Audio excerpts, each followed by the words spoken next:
Pria ini bersimpuh di depan ibunya. Akhirnya ia tahu wanita ini adalah ibunya yang asli, yang ditawan selama 25 tahun oleh Raja Baladev yang kejam. Ia berkata kepada kakeknya bahwa ia bersumpah akan menuntut balas dan menyuruh kakeknya untuk mempersiapkan pasukan yang setia dengan ayahnya untuk memberontak.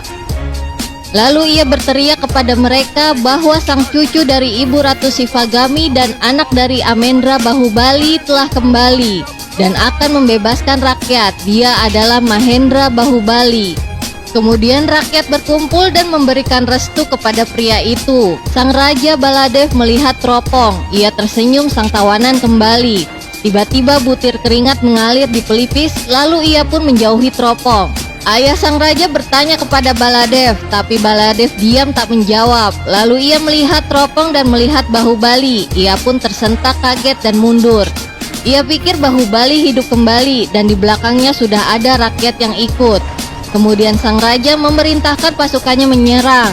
Pasukan berkuda datang ke arah pria itu, tapi pria itu tetap tak bergeming dan menunggu saat yang pas. Lalu ia memanah ke pohon di dekatnya. Kemudian muncullah batang pohon yang diikat tali dan kemudian menghantam para prajurit tersebut. Lalu pertempuran pun terjadi. Pria itu dengan gagahnya masuk ke medan pertempuran dan mulai menghabisi satu persatu prajurit musuh. Tapi musuh kembali datang dengan jumlah yang banyak dan membuat pejuang pria itu kewalahan. Tiba-tiba pria itu mengangkat sebatang pohon besar dan melemparkan ke arah prajurit tersebut.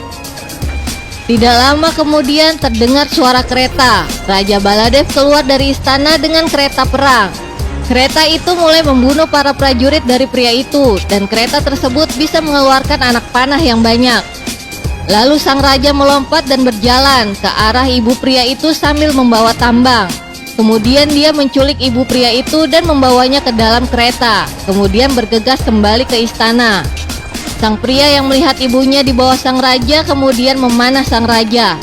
Tapi kemudian sang raja menghindar dan menangkap anak panah tersebut.